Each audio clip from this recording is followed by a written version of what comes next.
We're here this morning with Secretary Jewell and Mr. Connor. Thank you both for being here. We're here to review the President's budget request for the Department of the Interior for fiscal year 2016.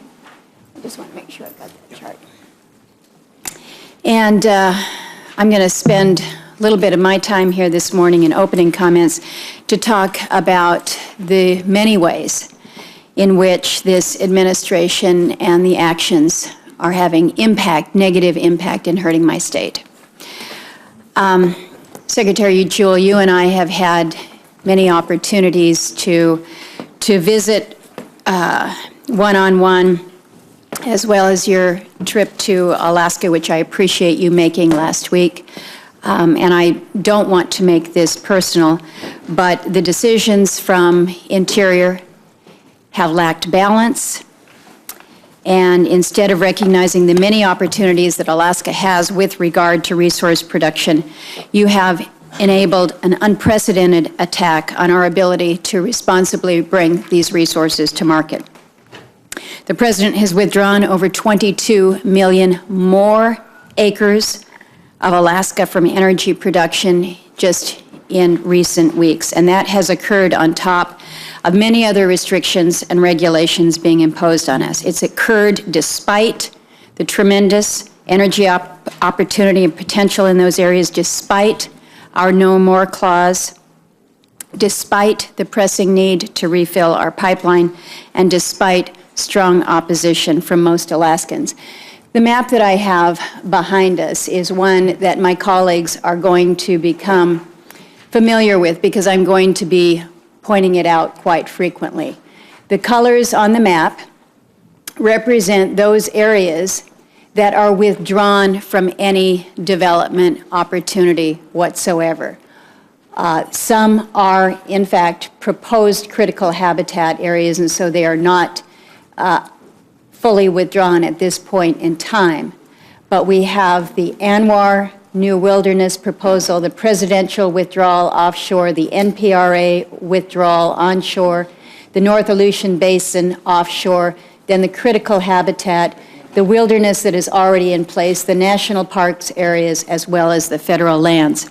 And I just remind my colleagues, this is 1/5 the size of the United States of America. And so when you take off all of these areas for any development at all, how do your states operate? What do you do? What do you do?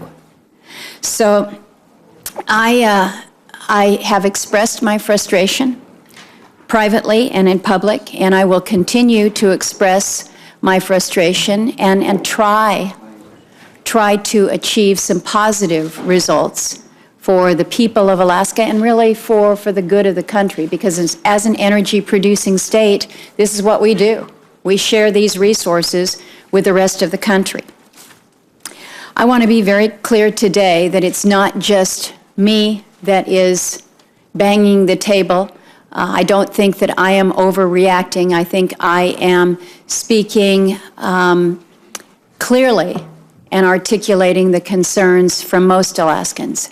We had an opportunity last week to be in a northwestern community of Kotzebue, and the Secretary joined us, the entire Alaska delegation, all three of us, the governor, the lieutenant governor, the leadership of the House and of the Senate, numerous Native leaders, and it was very clear that there is no daylight amongst the elected leaders in terms of how they're viewing these decisions coming out of the administration.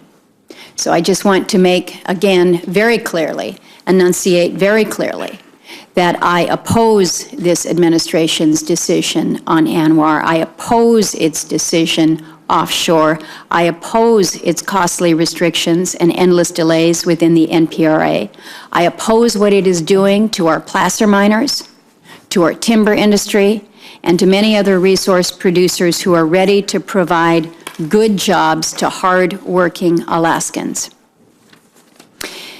The state of Alaska was actively ignored. The North Slope Borough, the community of Kaktovik, Alaska Native corporations, and many Alaskans, all of whom asked for an oil and gas alternative in Interior's ANWR plan by claiming that it requires an act of Congress, even though an act of wilderness requires the very same.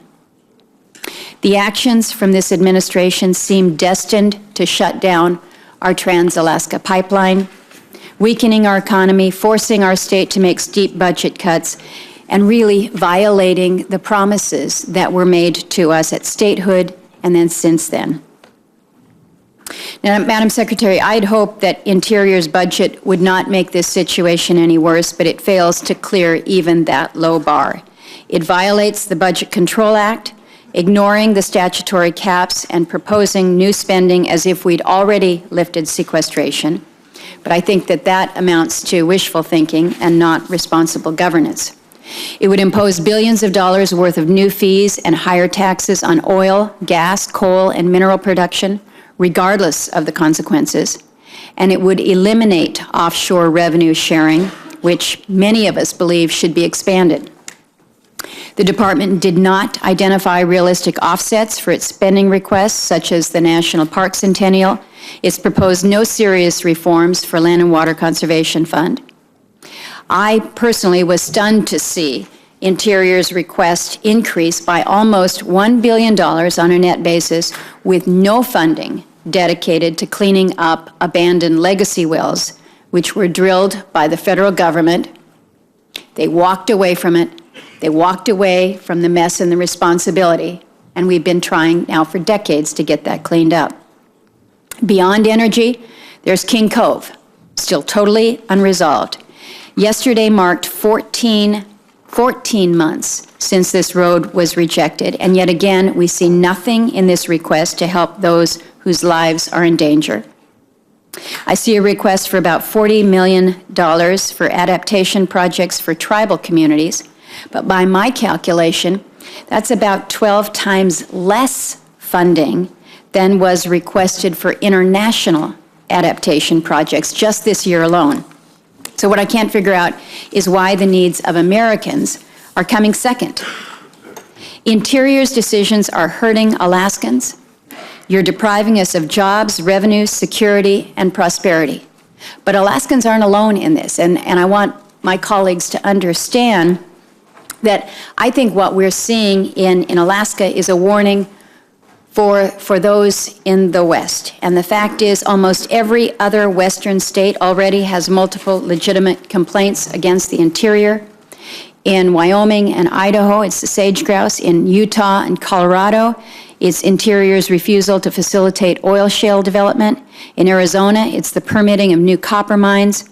Across our states, except for Alaska, where there is no production on federal lands, it's the significant decline in APDs and oil wells that are drilled on our federal lands. This administration is actively impeding many of the best economic opportunities in the West. It's depriving thousands who live in our states the ability to find a good job, earn a good wage, and live a good life.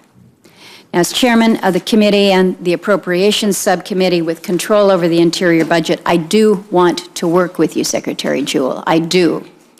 And I want to work with others in the administration. But my complaint here is that you hear from us, but you don't actually hear us. And in looking at the request, I don't see a substantive effort to work with Congress. Instead, what I'm seeing is a disregard for enacted law. And I think that that has to change. And the challenge really is to find common ground working together. But what we have seen is very, very discouraging. With that, I will turn to the ranking member.